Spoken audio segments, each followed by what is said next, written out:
Welcome to Top Advisor Marketing, where you will learn how to become a prolific online influencer, attract more ideal clients, and grow your practice. Brought to you by Top Advisor Podcasting, a done-for-you podcasting solution built just for trusted advisors. And now, your co-hosts of Top Advisor Marketing, Kirk Lowe and Matt Halloran. Hello and welcome to another Top Advisor Marketing podcast. Emily McGuire is going to talk to us today about something that Kirk and I have talked about a whole bunch on podcasts, which is nurture sequences and how you need to have a process to court people. Kirk and I call it dating, otherwise known as nurturing. But as Kirk and I were reviewing stuff, we realized, you know what? We've never actually brought anybody on who's an expert in this. And guess what? We've got one today. Woohoo! So Emily, welcome to the show. Thanks. Hi. I'm waving. You can't see it, but I'm waving. Yes. So you own something called Flourish and Grit. So before we get really into the whole nurture thing, would you mind if we just took a few minutes so that our audience can get to know you a little bit better and you can tell us your story? Perfect. That's my favorite topic, is me. I love talking about me. It's great. So yeah, my name's Emily McGuire. I own Flourish and Grit, an email marketing and automation studio. I started it 2 years ago when I was looking for another email marketing job because that's my background. And I've been doing that for quite a while now and didn't find the job I was dreaming of. So I created my own. And now I get to work with all kinds of people, helping them win customers over and over and over and over again with really smart email marketing. So that's what I love to geek out on. And I am so glad to be on the show today. Well, so this is what your experience is. I mean, does somebody go to college for this? I mean, Emily, where do you get this education? Well, I got a master's degree in communication, and I learned nothing about email in that master's degree. I did learn a lot about communication, though, right? Mm-hmm. But I started out doing social media, which I find a lot of people start out in the marketing world, and got email thrown on my plate because why not? And so I turned to my good old friend Google to learn all about that and blossomed into that world, and then got a job only doing email marketing. And I learned from some amazing people who've been doing marketing for decades. And the bulk of what I've learned about email marketing is testing. So I've tested almost everything you can think of. And that is where I have learned most of what I know. Testing and from those who have gone before me, who have been so generous with their time. I'm sure it doesn't surprise you that most of our listeners use email terribly, to the point of frustration and unsubscribing, right? I can't tell you how many times, actually, I have a routine every week. I will go back through my email and unsubscribe to stuff because I either didn't get value from it, they're emailing me too frequently. And Emily, I've got like a kabillion questions for you. But the first one is with this testing, right? What we want to make sure that we do is all of our listeners will leave today's podcast not only being interested in who you are and what you do, but also that they can do something immediately. So I'm just planting that seed because we're going to talk about that in a few minutes. Let's talk about some of the big mistakes that you see professionals who provide advice for a living make with their email, just period. And then we need to dive more deeply into nurturing. Well, how much time do we have to go into mistakes? we might actually need to have a much longer podcast about this, but so there are two big things I see people, mistakes they make in email marketing that I have lots of conversations around. The first one is sending newsletters. I can't say this enough. Stop sending newsletters. So they're very valuable, right, for giving a lot of information to your subscribers about what's going on in your business. But often what I see people do is they take a ton of time at mid-month to put out next month's newsletter. They put all this really great content in it. They put all this really hard work, time, energy, skill into it. And they just send it once. They send all of this content out to their subscribers at the beginning of the month. That's all their audience hears from them for the rest of the month. And they put so much content into their newsletters that nobody's going to read it because it's overwhelming, right? There's so many options and people get overwhelmed by all those choices when what they could be doing is sending out really strategic campaigns. And really where people can start with that is take all the content that you would normally put in a newsletter, make that each piece of content one email. And then you have say you have 4 articles in your newsletter, then you have 4 emails for your month that you send once a week that people are much more likely to read because it's a much smaller chunk. Now I'm going to pause you right there with the smaller chunk. That's fascinating to me, right? So is there a chunk size we should be shooting for? Yeah, well, I can tell you that an average website, so this is tied to email, but I'm going to talk about websites.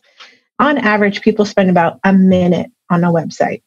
So you can assume that as somebody is scrolling through their phone or through the emails they're checking in their inbox in the morning, that they have a very limited time on what they're going to spend reading their emails. And once they decide to click and open that email, they're probably going to spend maybe a minute reading it, right? To see what grabs their attention if they're interested in it. So if they can consume that content in about a minute, you're doing pretty good. If your copy is super compelling, then they might spend a few more minutes on it. So I tell people to keep that top of mind. If they can consume that content in about a minute, then you're doing pretty well, which is much easier said than done. Yeah, that does seem difficult, but really powerful and important. So everybody who's listening, I mean, there's the first thing that Emily just gave us that I want you to take action on when you leave. When you're writing something, set a freaking timer and read it. Either do you have them read it out loud or just read it to themselves and kind of just for a testing or double checking? Yeah, I mean, reading it to yourself and skimming it, like what pops out at you, what's catching the eye, what's catching their attention. And if you can't see anything immediately, then go back and revise. Gotcha. All right. Well, I didn't interrupt you there. You were going to have a second point to this. Oh, yes. So second point is the second mistake I see people often make is the only metric they're looking at with their emails to determine whether or not they're successful is their open rate, which, yes, is a critical metric to look at. And granted, some people don't have the measurement tools they need to look at the whole picture. But if you have very clearly defined goals around your email marketing program, the open rate is only going to be a small chunk of that. So I'll give you an example. So if your goals for your email is for somebody to jump on a discovery call with you or initial session, your open rates are not going to tell you much, right, about whether or not you've accomplished that goal, right? All you know is that somebody felt compelled to open that email. Now, did they click on the link to book that session? That'd be a much bigger indicator on whether or not you're achieving your goals with email. And open rates, there are a lot of factors that go into how those are measured by your chosen email service provider. So they're not always accurate. So making sure you have clearly defined goals around what you want your emails to do, I think will help you get a much better picture of how your emails are performing. Emily, I don't think I know any business owner who has goals surrounding their emails. That was like a huge, that just really kind of slapped me across the face. I'm like, do we have goals for our email? All right. You're welcome. Now, yes, thank you for that. It was freaking awesome. I love when I get slapped across the face in these podcasts. I'm just like, wow, dude, this is awesome. Okay. Well, that just unlocked my goal for this podcast. Oh, wait, and again, I think I'm going to need to have you back, or maybe we're going to need to do something else because I have so many questions about email, but we did talk about the nurture aspect of this. So I want to get back to talking about the nurture. And then if we have any time left, I have one other big question for you. So how do you nurture? How do you write the nurture? How often are you nurturing? How many email are involved in the nurture sequence? I mean, I've got a kabillion of them, but I'm just going to let you go because this is your area of expertise. Yeah. So it's funny because I was just talking to somebody about this at lunch. So we're really shifting out of a world of how we think about sales, right? And email is no different than most other sales channels. We just forget to see that, right? So for me, what I see as the power of email is that opportunity to have one-to-one relationship building and messaging to people wherever they are with their customer journey with their brand. So what people don't know when they open an email is how many other people got that email. All they know is that they see an email in their inbox. They don't know that you are speaking directly to them and you can personalize the content to them, right? So it really gives you this opportunity to pretend you're talking to them like a traditional sales strategy. So the other thing that people experience all day, every day, is they're being sold to all the time. So we really have our guard up about when people approach us with their product or service. So that nurturing piece, right? Getting in there with a small bit of value that you can deliver to them to get their guard down and then build off of the value you continue to deliver to them in your inbox so that you build that like, know, and trust factor is crucial, right? It helps you cut through the clutter and helps people trust you in order to take the next step with your brand. So specifics around that, for example, people use a lot of different terms for this kind of thing. So nurturing sequence, sales funnels, workflows, whatever it is. But the idea is, and a great way to generate and warm leads is offering that opt-in or a lead magnet. Some people use that term, where you offer a free bit of value that in exchange for their email address. So they gave you their email address. Now what do? Well, you start to have that conversation with them about why they were attracted to that lead magnet, what their pain points are, how you empathize with them, and how your service or product can provide a solution to those pain points. So you're really building trust with people because you understand where they're coming from, basically just having a conversation. Mm-hmm. And you don't throw that all in one email, right? Not like a newsletter, You do that staggered out over the series of, depending on whatever it is you're selling. It could be 3 emails. It could be 5. It could be 10, right? Depending on the actions somebody takes with your email. If they click through it, maybe you shorten that up a little bit because you know that they're interested. Maybe they haven't opened any of those emails. So maybe you take another action with them, right? Mm-hmm. So there's this process of speaking to them like a human being, right? Because they're humans and this is a relationship.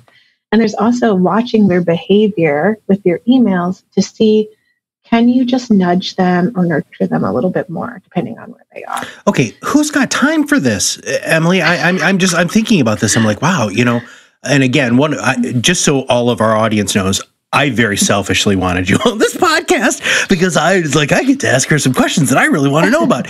But how are we monitoring the back end of that? How do we know how many emails we need to send at the beginning? Mm-hmm. I mean, I understand that people can hire you for that, and I think they probably should. But do you have any contact management tips? Are there any ways to put like a cookie on an email or a tracking mechanism? You know what? And I don't even really know if I know what I'm asking, but do you know where I'm going with this? I know what you're talking about. Okay, good. When you start with any project, right, what I always recommend to people is something is better than nothing, right? So at least having one lead magnet with one email is a great start, right? So if you're feeling overwhelmed right now, don't. Just start small and then build off of that. So the other thing is having the right tools, right? We all need the right tools no matter what job we're doing. But depending on your email service provider, so if you don't know what that term is, email service provider is like your MailChimp or whatever it is you're using, they will track that for you. So it's making sure you can, your email service provider is tracking those things for you, is giving you access to that information, and then giving you the tools to capitalize on that information. So this is why I don't like MailChimp. MailChimp is a great starter tool, but if you want to start getting more advanced, in your marketing, I would recommend looking at something else.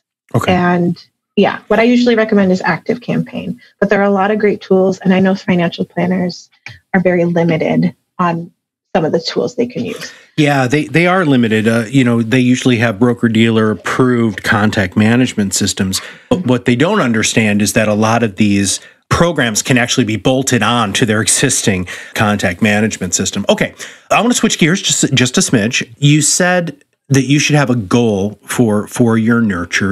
The nurture is to build the relationships. Is there any language that you have found that works better than other languages or terms or phrases to start building that trust, Emily? Because you said that, and it was so good for you to say that email, all of this should really, begin or continue to maintain or build that trust process. Is there language that you found through your testing that is more successful than others? Yeah, so the mistake I see a lot of people make, and we're going back to mistakes, full circle, is using the word we or I way too much. And I get it, like you are writing from your perspective about what it is you do and how you help and what you think and feel. But if you switch your language in your email to start using the word you, like you are having an actual conversation with somebody in person, you're going to see huge results. It's actually a really great mindset shift too, because then you start thinking about your actual subscriber, your actual lead. You start putting them, start visualizing that person and having a conversation to their pain points. And that completely transforms your copywriting. It transforms the way you think about how you're nurturing your leads. So really that word you is incredibly powerful. Putting it in subject lines, starting your emails with them, anything. People are going to connect because they're opening an email and they want to hear about them, right? Instead of everything about your business. Using you in a subject line. Yeah, really. How simple is that? I mean, you're just like really casually like, hey, you should do this. And I'm turning my volume down because I don't want people to hear all of the minor explosions going on inside of my head right now. Can you give an example of that? Like, how would I get your attention using you in a subject line? Well, for example, if you have whatever, so if you have a lead magnet or opt-in or whatever, and that first email that goes to your subscribers after they sign up, just putting the word your download is inside, right? Whatever it was they signed up for. Totally. Like your request is inside, whatever. Yeah. And it's so hard when you're in your business to take a step back and see how people are interacting with your business. But if you think about it, when you get emails from a brand, especially when you've taken an action with them, if they acknowledge your request is inside, that makes so much sense, right? Yeah. It really, really does. And a lot of our advisors have those opt-in systems. We've recommended that at Top Advisor Marketing for a really long time, making sure that you have something like a free white paper, right? Something that is of great value that really explains who you are and what makes you different and how that's going to be valued, that with them, right? What's in it for me, for the client or the prospect. But I'm telling you, I don't think they're doing that back end stuff. Because, I'll have people who'll say to me, Emily, oh my gosh, I had 300 people download my white paper. I'm like, okay, well, how many new prospects did you get? Well, I mean, they don't even know, right? Let alone if they were able to give me a low number. So that is really, See, Well, I'm sorry. I want to say one other quick thing here, which is this: advisors need to understand that this is not something that you are going to be an expert in, right? We bring on people, Emily, all the time, right? Experts in financial planning and experts in marketing and coaching and all of those sorts of things. but we haven't had anybody like you on this because everybody, it's like phone etiquette. We had a woman on for phone etiquette, by the way, which is a great podcast if you haven't listened to it. Oh. But email etiquette is the same way. There is some very, very specific do's and don'ts that you have, and you write about this, right? So let's take a moment. What you put out content regularly. Mm-hmm. Where should people find you? And I mean, do you have some stuff that they can subscribe to for yourself? Well, I mean, I know this is I get I get an email from you every week. Yes. So let's talk about that real quick. Yeah, so I am on all the digital things, LinkedIn, Instagram, Facebook. Oh, I'm on YouTube now. I have a YouTube channel. Ooh. I know, it's very exciting. But I also send out emails weekly with more fun tips and tricks like this. But I do have a really great action guide that I like to offer to people. It's called Boost Your Email Open Rates in Less Than 30 Days. And it goes into sort of what we've already talked about, mm-hmm. plus some of the, secret sauce into how to measure an open rate and all that fun stuff. So that's on my website. It's flourishgrit.com/open. You can sign up there. It's 100% free. And then you'll see all the emails you'll get from me. I just think it's really funny. You are one of 10 people who I get a regular email from that I have not unsubscribed. And now that I'm hearing how you consult on this, Emily, I'm like, oh my God, that is exactly why. One of the things that was in your email are emojis or images in things like subject lines. And you do that, and I know immediately it's from you. Because you know what? Nobody else freaking does that. Like nobody else I do.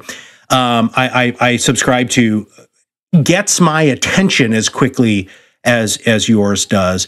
So I want to thank you for that. We're going to make sure that we have that contact information in our show notes so everybody can look at that. Your final bit of wisdom. So if you had one real piece of chewy advice that you could give to our listening audience before we sign off today, what would it be? Oh, okay. So here's one I was going to say earlier, and then I forgot. Now I remembered. So it's perfect.